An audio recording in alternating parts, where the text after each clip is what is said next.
പരിശുദ്ധ അമ്മയ്ക്കും തിരുക്കുമാരനും കോടാനുകോടി നന്ദി. എന്നെയും എൻ്റെ കുടുംബത്തെ അമ്മയുടെ പ്രത്യക്ഷീകരണത്തിന് നിത്യസാക്ഷികളാക്കി മാറ്റിയതിന് 1000 നന്ദി ഞാൻ അമ്മയോട് പറയുന്നു. എൻ്റെ പേര് ലക്ഷ്മി രാജൻ. ഞാൻ റാന്നിയിൽ നിന്ന് വരുന്നു. ഇതെൻ്റെ അമ്മ ലത. ഞങ്ങളൊരു ഹിന്ദു കുടുംബമാണ്. ഞാൻ ഇവിടെ വന്ന് ആദ്യമായി ഉടമ്പടി എടുക്കുന്നത് 15/8/2024 ഞാൻ പക്ഷേ അതിന് മുമ്പേ ഞാൻ അമ്മയെക്കുറിച്ച് അറിഞ്ഞിരുന്നു. പക്ഷേ ഉടമ്പടി എടുക്കാനുള്ള സാഹചര്യം എനിക്കുണ്ടായിരുന്നില്ല.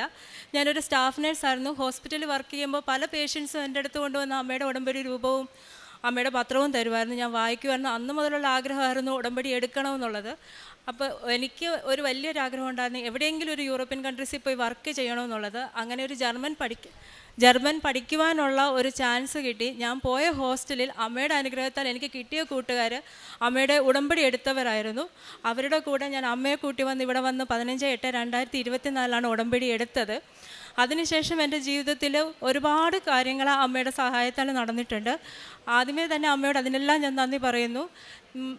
ഞാൻ ഏപ്രിൽ 16 എനിക്ക് ജർമ്മനിക്ക് പോകാനുള്ള ടിക്കറ്റ് വന്നിട്ടുണ്ട്. ഞാൻ ആദ്യമായിട്ട് എനിക്ക് ഇൻ്റർവ്യൂവിന് വന്നപ്പോൾ മരിയൻ ഹോസ്പിറ്റൽ ഗെൽസെൻകിർchen എന്ന് പറഞ്ഞുകൊണ്ടാണ് വന്നത്. അമ്മയുടെ പേര് കണ്ടപ്പോൾ തന്നെ ഞാനത് ഉറപ്പിച്ചു, അത് എനിക്കുള്ളതായിരിക്കും. 4 പേര് ആ ഇൻ്റർവ്യൂവിലുണ്ട്. അതിൽ 2 പേരെ എടുക്കത്തുള്ളൂ എന്ന് അവർ ആദ്യമേ തന്നെ പറഞ്ഞിരുന്നു. അവിടെ ചെന്നപ്പോൾ എന്നെക്കാട്ടിലും നല്ല രീതിയിൽ ജർമ്മൻ സംസാരിക്കുന്നു, എല്ലാം ചെയ്യുന്നു. എനിക്ക് അവരൊപ്പം എത്താൻ പറ്റത്തില്ലല്ലോ എന്നോർത്ത് വിഷമിച്ചിരുന്നു. എൻ്റെ കൂടെ ആകെ ഉണ്ടായിരുന്നത് എൻ്റെ അമ്മയുടെ രൂപവും ഉടമ്പടി തൈലവും ഉപ്പുമായിരുന്നു. ഞാൻ അവിടെ കയറിയപ്പോൾ ഉടമ്പടി തൈലം തേക്കുകയും ഉടമ്പടി രൂപം എൻ്റെ കയ്യിൽ പിടിക്കുകയും ഉപ്പ് അവിടെ വിതരുകയും ചെയ്താണ് ഇരുന്നത് ഇൻ്റർവ്യൂവിൽ. പക്ഷേ അവർ ചോദിച്ച ചോദ്യങ്ങൾ എത്ര കടുകട്ടിയുള്ളതായാലും എനിക്ക് അതിനൊക്കെ മറുപടി പറയാൻ സാധിച്ചു. ക്വസ്റ്റ്യൻ എന്താണെന്ന് ഇപ്പോഴും എനിക്കറിയത്തില്ല. ഞാൻ അതിനൊക്കെ ആൻസർ പറഞ്ഞു. കിട്ടുകയില്ല എന്ന് ഉറപ്പിച്ച് തന്നെയാണ് ഞാൻ അവിടെ നിന്ന് ഇറങ്ങിയത്. പക്ഷേ ഒരു പ്രതീക്ഷ, അമ്മയുടെ പേരുള്ള ഹോസ്പിറ്റലല്ലേ, അതെനിക്ക് അമ്മ തരും എന്നൊരു പ്രതീക്ഷയിൽ വന്നു. ഒരാഴ്ച കഴിഞ്ഞ് റിസൾട്ട് വന്നു. 2 പേരെ സെലക്ട് ചെയ്തു. അതിലൊന്ന് എൻ്റേതാണെന്ന് പറഞ്ഞു. വീണ്ടും ഒരാഴ്ച കഴിഞ്ഞ് പറഞ്ഞു ഒരാളെ റിജക്റ്റ് ചെയ്തു, അതാരാണെന്ന് പിന്നീട് അറിയിക്കാമെന്ന് പറഞ്ഞു. എന്നാലും ഞാൻ അമ്മയെ വിശ്വസിച്ച് തന്നെ നിന്നു. ആ വിശ്വാസത്തിൽ എനിക്ക് അമ്മ ആ ഹോസ്പിറ്റലിൽ എനിക്കൊരു വർക്കിംഗ് വിസ തന്നു. ഏപ്രിൽ 16 എനിക്ക് ടിക്കറ്റ് വന്നിട്ടുണ്ട്. ഈ ഏപ്രിൽ 16 ബുധനാഴ്ച ഞാൻ പോവുകയാണ്. അതുപോലെ തന്നെ എൻ്റെ B1 എക്സാമിൻ്റെ സമയത്ത് കോളേജിൽ തന്നെയായിരുന്നു എക്സാം നടന്നത്. ഞാൻ എൻ്റെ റിട്ടേൺ എക്സാമിന് എനിക്കൊരു 5 മാർക്ക് കൂടെ കിട്ടിയാൽ 60 മാർക്ക് കിട്ടത്തുള്ളൂ. ജർമ്മൻ പഠിക്കുന്നവർക്കറിയാം 60 മാർക്ക് ഉണ്ടെങ്കിൽ മാത്രമേ പാസ്സാകാനായിട്ട് സാധിക്കത്തുള്ളൂ. ആ 60 മാർക്കിന് വേണ്ടി ഞാൻ അതിൻ്റെ 5 മാർക്കിന് വേണ്ടി എൻ്റെ മിസ്സിൻ്റെ അടുത്ത് ചെന്നപ്പോൾ മിസ്സ് പറഞ്ഞു ഇതിലെനിക്ക് തരാൻ പറ്റത്തില്ല, ഞാനിത് മുഴുവൻ മാക്സിമം നോക്കിയാണ് മാർക്ക് ഇട്ടിരിക്കുന്നതെന്ന് പറഞ്ഞു. റീടെസ്റ്റ് എഴുതണമെന്ന് തന്നെ പറഞ്ഞു. അത് കഴിഞ്ഞ് വീണ്ടും അച്ഛൻ വിളിപ്പിച്ചു. എല്ലാവർക്കും ആർക്കെങ്കിലും അഭിപ്രായം ഉണ്ടെങ്കിൽ ഒന്നുകൂടെ വന്ന് റിവാലുവേഷൻ ചെയ്യാം, നിങ്ങളുടെ തെറ്റ് ഞങ്ങൾ പറഞ്ഞു തരാമെന്ന് പറഞ്ഞു. ഞാൻ വീണ്ടും അവിടെ ചെന്നപ്പോൾ ഞാൻ കണ്ടത് അച്ഛൻ്റെ കൂടെ ഇരുന്നത് എന്നെ റിജക്റ്റ് ചെയ്ത മിസ്സ് തന്നെയാണ് അവിടെ ഇരിക്കുന്നത്. ഞാൻ കയറിയിട്ട് കാര്യമില്ല എന്ന് മനസ്സിലായി. എങ്കിലും ഞാൻ അമ്മയോട് പറഞ്ഞു, അമ്മ എനിക്ക് കയറി ചോദിക്കാൻ ബുദ്ധിമുട്ടുണ്ട്, അമ്മ എനിക്ക് വേണ്ടി ഒന്ന് സംസാരിക്കുമോ, എന്നെ ഒന്ന് വിളിക്കാൻ പറയുമോ എന്ന് ചോദിച്ചു. ഒരു 5 മിനിറ്റ് കഴിഞ്ഞപ്പോൾ എന്നെ അവിടെ നിന്ന് വിളിക്കുകയും ചെയ്തു. എന്നോട് പറഞ്ഞു, അച്ഛൻ വാലുവേഷൻ ചെയ്തിട്ട് പറഞ്ഞു 5 മാർക്കിൻ്റെ കുറവ് ഇതിനകത്തുണ്ടായിരുന്നു, ഞങ്ങൾ 5 മാർക്ക് തരുവാണ്, എക്സാം പാസ്സായി എന്ന് പറഞ്ഞു. അതുപോലെ തന്നെ B2 എക്സാമിൻ്റെ സമയത്തും ജോസഫ് അച്ഛൻ അനുഗ്രഹം വാങ്ങിച്ചു കഴിഞ്ഞിട്ടാണ് പോയത്. ഉടമ്പടി രൂപവും തൈലവും ഉപ്പും എന്നും എൻ്റെ കൂടെ തന്നെ ഉണ്ടായിരുന്നു. അവിടെ ചെന്ന് കഴിഞ്ഞ് റിട്ടേൺ എക്സാമിന് 2 ടൈപ്പിലുള്ള ലെറ്ററുണ്ട്. അതിൽ ഒരു ലെറ്ററിൽ ഡേറ്റ് മാത്രം എഴുതിയാൽ മതി, ഒരു ലെറ്ററിൽ സല്യൂട്ടേഷൻ മസ്റ്റാണ്. ഞാൻ എഴുതിയ ലെറ്റർ സല്യൂട്ടേഷൻ എഴുതേണ്ട ലെറ്ററായിരുന്നു. ഞാൻ എഴുതി വെച്ചതും ഡേറ്റും. കൊടുക്കുന്നതിന് തൊട്ട് മുമ്പാണ് ആരോ എന്നെ ഓർമ്മിപ്പിച്ചതുപോലെ ഞാനത് വായിച്ച് ഒന്നുകൂടെ നോക്കിയപ്പോഴത്തേക്കും ഞാൻ സല്യൂട്ടേഷൻ എഴുതിയിട്ടില്ല, ഡേറ്റാണ് എഴുതിയിരിക്കുന്നതെന്ന് മനസ്സിലായി. അപ്പം തന്നെ തിരുത്തി കൊടുക്കുകയും ചെയ്തു. അമ്മയുടെ കൃപയിലാണ് ഞാൻ ആ എക്സാമും പാസ്സായിരിക്കുന്നത്. പിന്നെ അതുപോലെ തന്നെ എൻ്റെ കണ്ണിന് ചെറിയൊരു പ്രശ്നം ഉണ്ടായിരുന്നു. പല ഹോസ്പിറ്റലിൽ പോയിട്ടും സർജറി വേണം, അല്ലാതെ ട്രീറ്റ്മെൻറ്റ് ഇല്ല എന്നൊക്കെ പറഞ്ഞു. അമ്മയുടെ ഉടമ്പടി തൈലം എന്നും തേച്ചാണ് ഞാൻ കിടക്കുന്നത്. അമ്മയുടെ അനുഗ്രഹത്താൽ ഇപ്പോൾ എനിക്കത് നല്ല ഭേദമുണ്ട്, ട്രീറ്റ്മെൻറ്റ് തുടർന്നുകൊണ്ടിരിക്കുന്നു. എല്ലാം ഈ അമ്മയുടെ അനുഗ്രഹത്താലാണ് എനിക്കിതെല്ലാം സാധിച്ചു തന്നത്. പരിശുദ്ധ അമ്മയ്ക്ക് 1000 കോടി നന്ദി. അതുപോലെ തന്നെ എൻ്റെ അനിയനിവിടെ വന്ന് സാക്ഷ്യം പറഞ്ഞതാണ്. എൻ്റെ അനിയത്തി 5 മാസം ഗർഭിണിയായിരുന്നപ്പോൾ അവളുടെ കുഞ്ഞിന് കഴുത്തിലൊരു മുഴയുണ്ട്. ആ കുഞ്ഞിനെ അബോർട്ട് ചെയ്ത് കളയണം, അതൊന്നെങ്കിൽ ക്യാൻസർ ആയിരിക്കും, അല്ലെങ്കിൽ ആ കുഞ്ഞിനെ കിട്ടത്തില്ല എന്നാണ് പറഞ്ഞിരുന്നത്. അപ്പോൾ അവൻ ഇവിടെ വന്ന് ഉടമ്പടി എടുത്തു, ജപമാല റാലിയിൽ പങ്കെടുത്തു. ജപമാല റാലിയുടെ അന്നാണ് അവൻ ഉണ്ടാകുന്നത്. ആ കുഞ്ഞുണ്ടാകുന്നത് അവൻ ആ കുഞ്ഞിൻ്റെ നെറ്റിയിൽ തൈലം പുരട്ടിയിട്ടാണ് അവൻ ഓടിപ്പോയത്.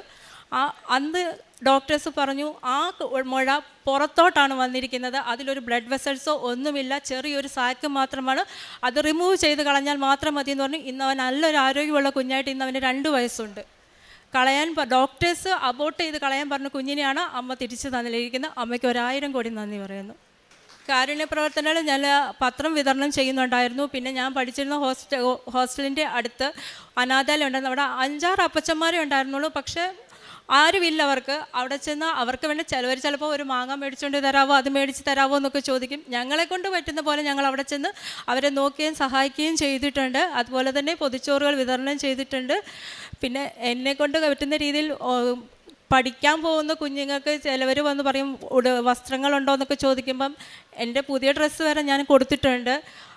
ഇപ്പോഴും ഞാൻ എടുത്ത് വെച്ചിട്ടുണ്ട്, ആർക്കെങ്കിലും കൊടുക്കാം എന്നോർത്തുകൊണ്ട് എടുത്ത് വെച്ചിട്ടുണ്ട്. പിന്നെ എല്ലാ ദിവസവും ഞാൻ 5 മണിക്ക് എണീറ്റ് കുളിച്ച് വൃത്തിയായിട്ട് അച്ഛൻ്റെ പ്രാർത്ഥന കേൾക്കുകയും പ്രദക്ഷിണ പ്രാർത്ഥന ചൊല്ലുകയും ചെയ്യുമായിരുന്നു. എന്നും ഞാൻ പ്രാർത്ഥിച്ചുകൊണ്ടിരുന്നത് എന്നെ ഒരു പ്രദക്ഷിണ പ്രാർത്ഥനയുടെ നിത്യസാക്ഷിയാക്കി മാറ്റണമേ എന്നാണ് അമ്മയോട് അപേക്ഷിച്ചുകൊണ്ടിരുന്നത്. അത് അമ്മ എനിക്ക് ഓരോ നിമിഷവും സാധിച്ചു തന്നുകൊണ്ട് തന്നെ ഇരിക്കുന്നത്.